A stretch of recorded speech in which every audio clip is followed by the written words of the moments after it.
الفريق الباسكي الليلة يلعب بأليكس ريميرو في حراسة المرمى، جونا رامبورو مع زوبيميندي في الدفاع، ونايف أكراد، مونيوز في الجهة اليسرى، سوتشيتش، مارتن، زوبيميندي، بابلو مارين في وسط الميدان، كوبو على الجهة اليمنى، وأيضا بارينشيا في اليسار، ميكيل أويارزابال هداف الفريق ميكيل أويارزابال هداف الفريق انتظرنا وايو فينيسيوس سيكون هذا المساء، لأننا شاهدنا لاعب يقدم مستويات كبيرة في مباريات ويختفي في مباريات أخرى.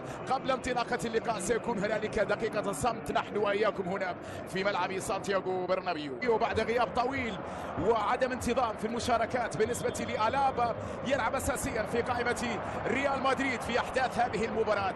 الريال في ملعبه وبين جماهيره بعد الفوز في المباراة الماضية بهدف مقابل لا شيء يخوض هذه المباراة بالتأكيد بالكثير من الفرص من أجل بلوغ النهائي الكبير على مستوى بطولة كأس ملك إسبانيا، لكنه في هذه المعركة أيضا يواجه خصما لم يعد لديه شيء يخسر في هذه المباراة، سيقاتل بكل ما يملك من إمكانيات من أجل تكرار معجزة وما حدث في وقت سابق على ملعب البرنابيو عندما تمكنوا من الإطاحة بريال مدريد والتواجد في المباراة النهائية قبل التتويج بعد ذلك بهذه المسابقة. بالنسبة للنادي الباسكي فريق ريال سوسيداد، ريال سوسيداد في هذا التوقيت ليس في أفضل أحواله على مستوى الدوري الإسباني، ليس في أفضل أحواله في هذا الموسم، لكن نفس الأمر بالنسبة لفريق كارلو أنشيلوتي.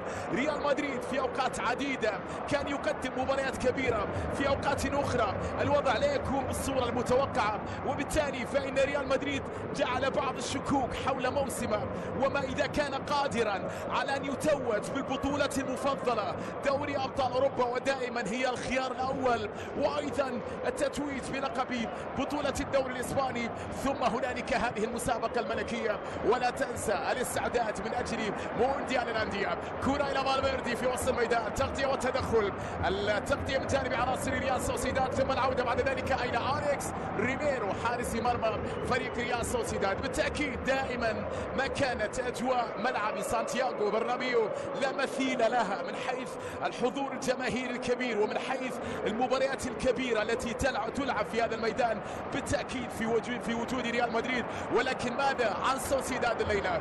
ماذا يمكن أن يقدم في هذه المباراة؟ الكرة الأولى ويارزابال، لمسة أمامية، زوبيميندي يحاول أن يمر، يلعب كرة لقطة أمامنا إيمانويل ألغواسيل. الغواسيل كان يتكلم في مؤتمر صحفي قبل هذه المباراة بثقته الكبيرة في قدرة فريقه على تجاوز هذه المباراة والذهاب إلى النهائي. لقد تكلم بلغة الواثق، طبعا كان في احترام أيضا لريال مدريد واعتباره الفريق الأفضل في العالم بالنسبة للغواسيل. ثم نادال الملك الآخر في هذه الأمسية يتابع أحداث هذه المباراة الكبيرة بطبيعة الحال، وأجواء جماهيرية كبيرة للغاية. ماذا يريد ريال مدريد الليلة؟ يريد البطاقة بأقل مجهود ممكن، التأهل إلى النهائي بأقل مجهود ممكن.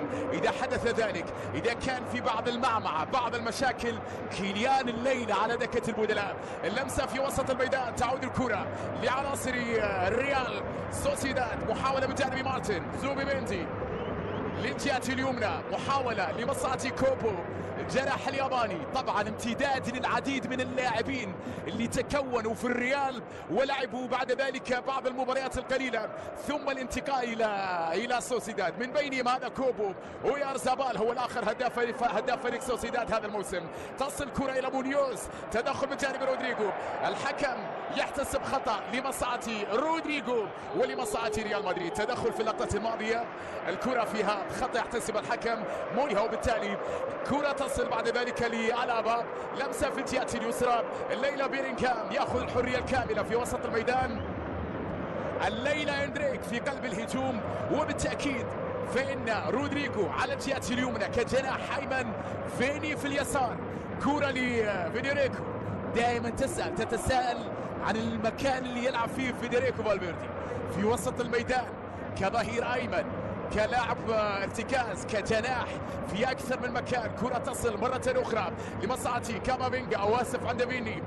اللمسة في وسط الميدان، تعود الكرة لعناصر الريال سوسيداد، محاولة من جانب مارتن، زوبيميندي للجهة اليمنى، محاولة لمصلحة كوبو، الجناح الياباني. طبعا امتداد للعديد من اللاعبين اللي تكونوا في الريال ولعبوا بعد ذلك بعض المباريات القليلة ثم الانتقال الى سوسيداد، من بينهم هذا كوبو، ويارزابال هو الاخر هداف فريق سوسيداد هذا الموسم.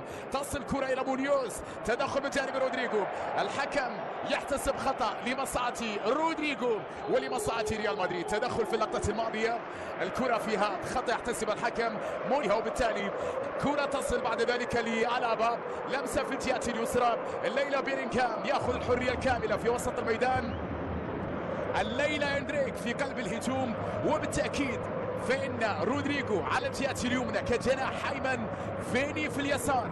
كرة لفيديريكو، دائما تتساءل عن المكان اللي يلعب فيه فيديريكو فالفيردي في وسط الميدان، كظهير أيمن، كلاعب ارتكاز، كجناح في أكثر من مكان. كرة تصل مرة أخرى لمصلحة كامافينجا، أو آسف عن